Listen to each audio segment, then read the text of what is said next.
The encounter. The ESS Chimera cut through the void of space like a blade, its obsidian hull absorbing, rather than reflecting, the distant starlight.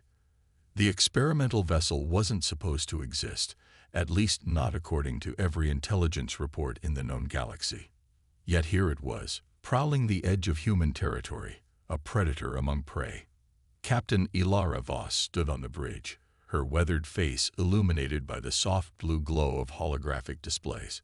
25 years in the Earth Space Force had taught her patience, but even she felt the weight of anticipation as they approached the coordinates. "Status report," she commanded, her voice steady despite the tension coiling in her chest. Lieutenant Commander Darius Way glanced up from his station. "All systems nominal, Captain. Quantum shields at full capacity. Adaptive phase drives running at optimal efficiency." "And our guests?" Voss raised an eyebrow. "Still unaware of our presence," Way responded. "Their fleet is holding position at the edge of the Arcturus system." The guests were a Silurian collective battle group, 7 warships of varying classes arranged in their characteristic triangular formation. The Silurians had been expanding their territory for decades, methodically consuming resource-rich systems with their superior technology and overwhelming numbers. Humanity had managed to keep them at bay through diplomacy and strategic concessions, but intelligence suggested their patience was wearing thin. "Put them on screen," Voss ordered. The main view screen flickered to life, displaying the Silurian vessels, sleek, chitinous constructs that resembled massive insects, their hulls gleaming with a metallic iridescence. Beautiful in their alien way, and utterly deadly. "Time to introduce ourselves," Voss said. "Open a channel." The communications officer nodded, and moments later, the face of a Silurian commander filled the screen.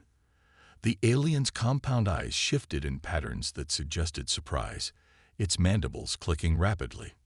"This is Captain Ilara Voss of the Earth Space Force vessel Chimera," she stated calmly. "You are in Earth Alliance territory. State your purpose." The Silurian's translator device hummed briefly before its response came through. "I am Fleet Commander Zixtar of the Silurian Collective. Your presence is unexpected, human. Our intelligence indicated this system was undefended." "Your intelligence is outdated," Voss replied with a slight smile. "I suggest you withdraw your forces immediately." The alien's mandibles twitched in what humans had learned was their equivalent of contemptuous laughter. "With what force do you intend to enforce this suggestion, Captain? Our scans show only your vessel. Impressive as it may be for human construction, it is still just one ship." "Sometimes one is enough," Voss replied. "I'll demonstrate." She nodded to Way, who tapped a sequence into his console. Outside, the Chimera's hull began to shimmer, light bending around it in ways that defied conventional physics. On the view screen, Zixtar's compound eyes widened. "What is this deception? Your species does not possess such technology." "And yet, here we are," Voss replied. "Final warning. Commander, withdraw." The Silurian cut the communication.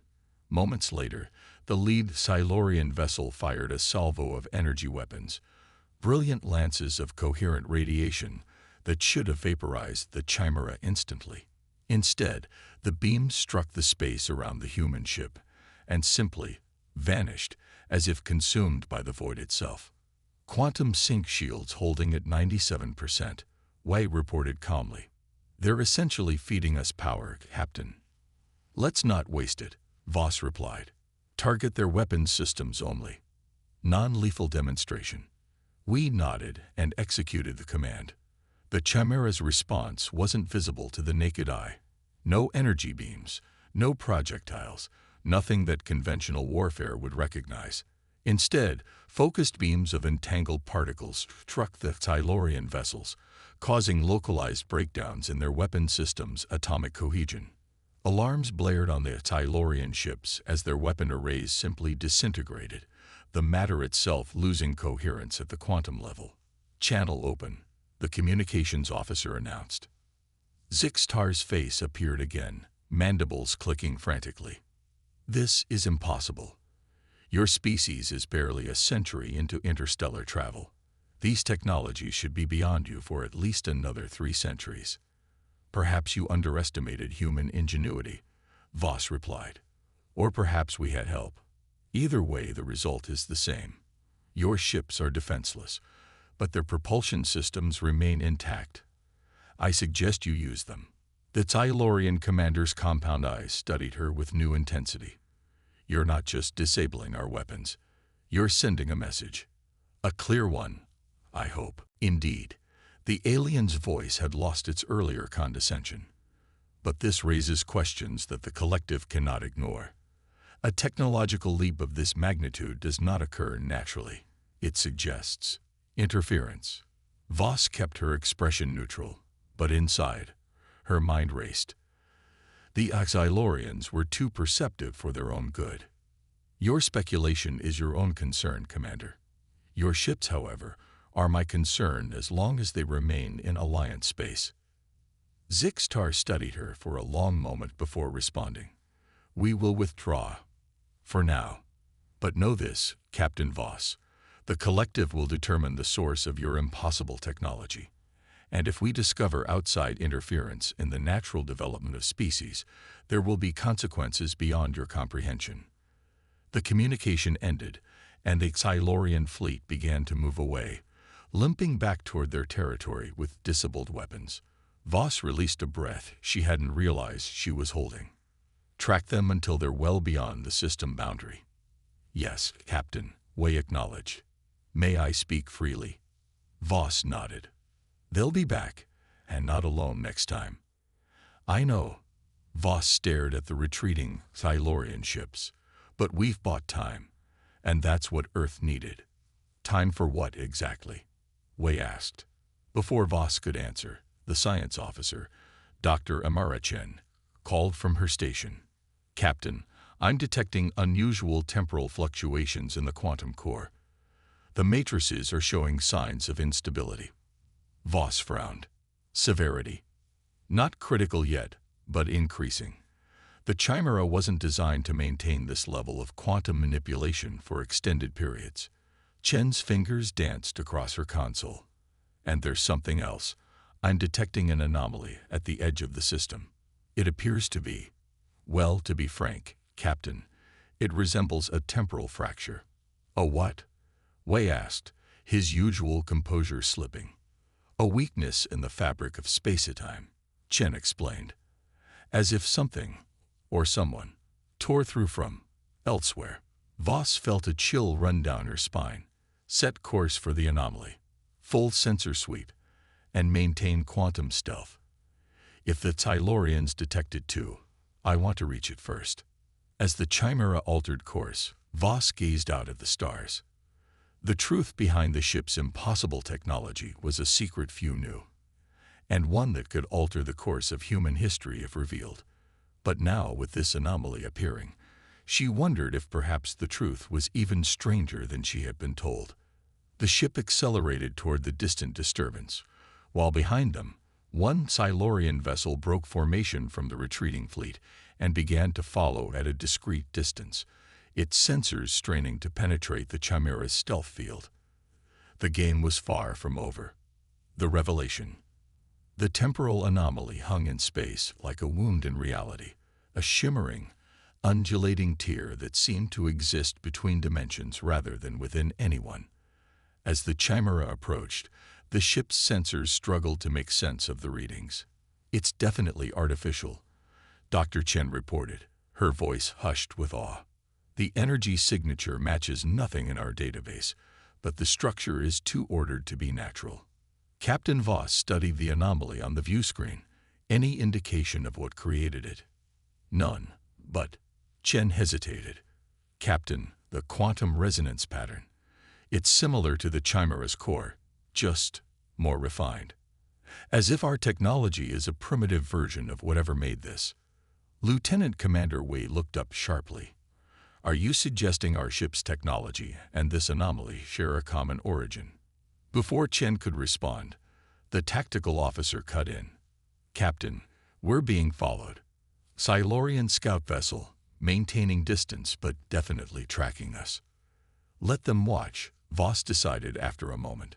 Whatever we discover here, perhaps it's time for the truth to emerge. She turned to Chen. Can we communicate with it? Or through it? I don't think.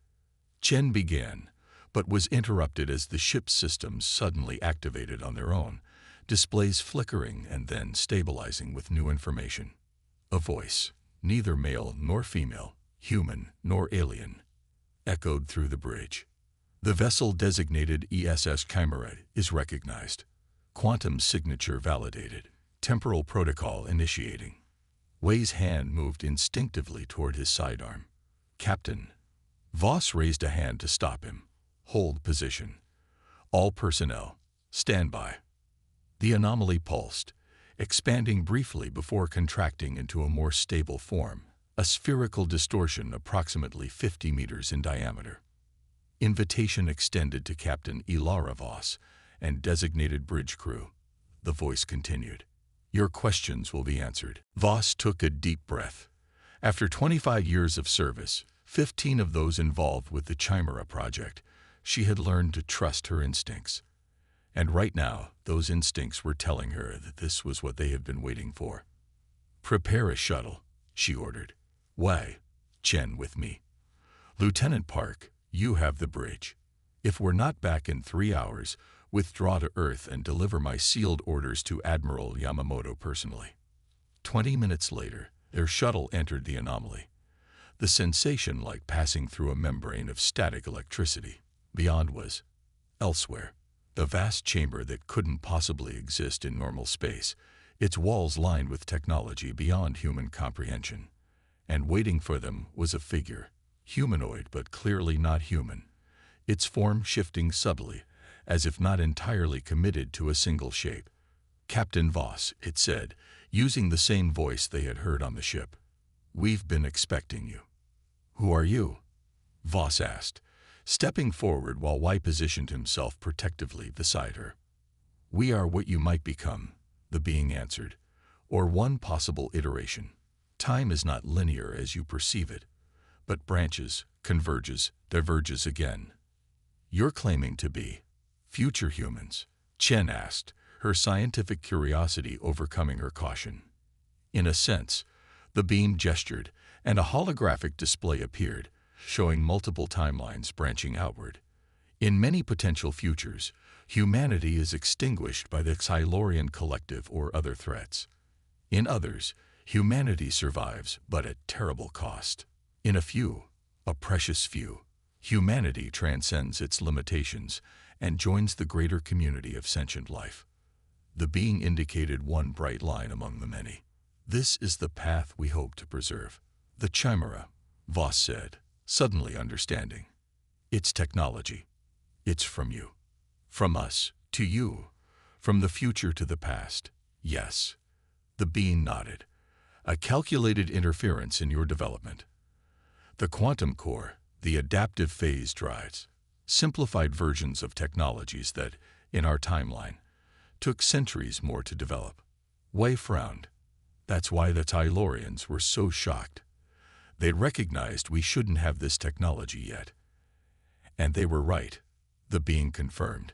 This intervention breaks numerous cosmic laws regarding temporal non-interference, but the alternative was extinction, not just for humanity, but eventually for the Silurians themselves and countless others. Holographic images showed a spreading darkness consuming entire galaxies. Something worse is coming, the being continued. Something that can only be stopped by a united front of all sentient species. In timelines where humanity falls to the Silurians, the greater threat consumes all. But in timelines where humans and Silurians eventually forge an alliance, there is hope. So you gave us advanced technology to force a stalemate? Chen asked. To prevent them from conquering us before we could become allies. Precisely. The being's form shifted again. The Chimera is a catalyst, proof that humans are more than the Silurians believe. It forces them to reconsider their assumptions, to question, to wonder. And from that questioning comes the possibility of understanding. Voss thought of Zixtar's words, his suspicion of outside interference. The Xylorians will figure this out. They'll know someone violated the natural order. Yes, the being agreed. And that discovery is part of the path. It leads them to look outward, beyond their expansion, to the greater threats lurking between galaxies. A notification chimed on Way's device. Captain, the Xylorian scout ship has entered the anomaly's perimeter. They're scanning it intensively. The being nodded. They are meant to discover this place as well. Not yet to enter, but to know it exists. And what happens now? Voss asked. You've given us technology we barely understand. The Chimera's systems are already showing instability. The technology will stabilize as your understanding grows. The being assured her. What happens next depends on the choices you make. The branch point approaches, a moment where countless potential futures converge on a single decision. The holographic display zoomed in on a nexus point where hundreds of timeline branches intersected. When you return, you will find the Xylorian flagship waiting, the being told them. Commander Zixtar will demand answers.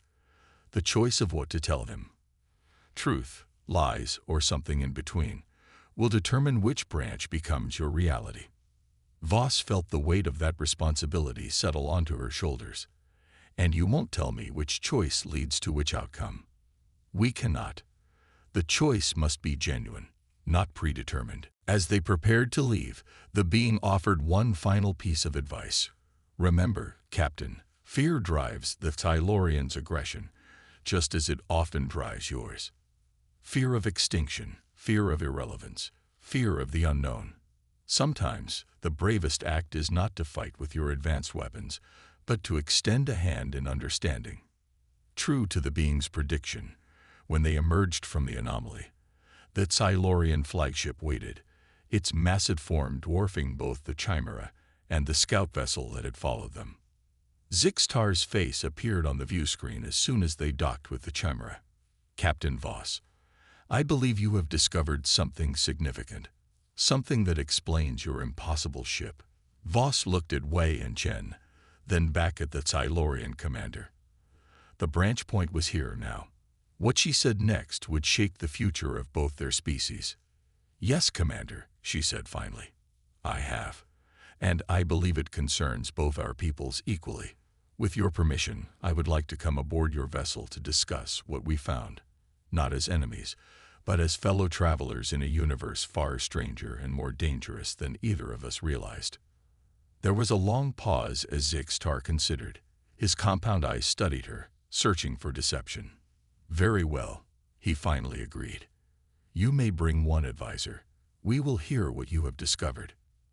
As the communication ended, Wei turned to her. Are you sure about this, Captain? Boarding their flagship? No, Voss admitted. But sometimes the bravest act is not to fight. Hours later, as Voss explained the truth to the assembled Xylorian High Command, showing them the recordings from the anomaly, revealing the interference from their possible future selves, and describing the greater threat that loomed beyond their knowledge, she watched their reactions shift from disbelief to shock to a solemn understanding. So, Zixtar said when she had finished, our conquest of your species would ultimately doom us all. According to one possible future, Voss agreed. But now that we know, we can choose a different path. The Xylorian commander was silent for a long moment. Then, to the surprise of his subordinates, he extended a limb toward Voss in what humans had taught them was a gesture of agreement. Perhaps, he said, it is time for the collective to reconsider its expansion policies. And perhaps the ESS Chimera, this ship that should not exist, is not an abomination of natural development, but a message from ourselves, urging cooperation instead of conquest. As Voss took the alien's limb in a careful handshake, she felt the weight of countless potential futures hanging in the balance. The Chimera had served its purpose, not as a weapon of war, but as a catalyst for change, a ship so advanced it shouldn't exist, yet one whose very impossibility had forced two species to look beyond their differences toward a shared tomorrow.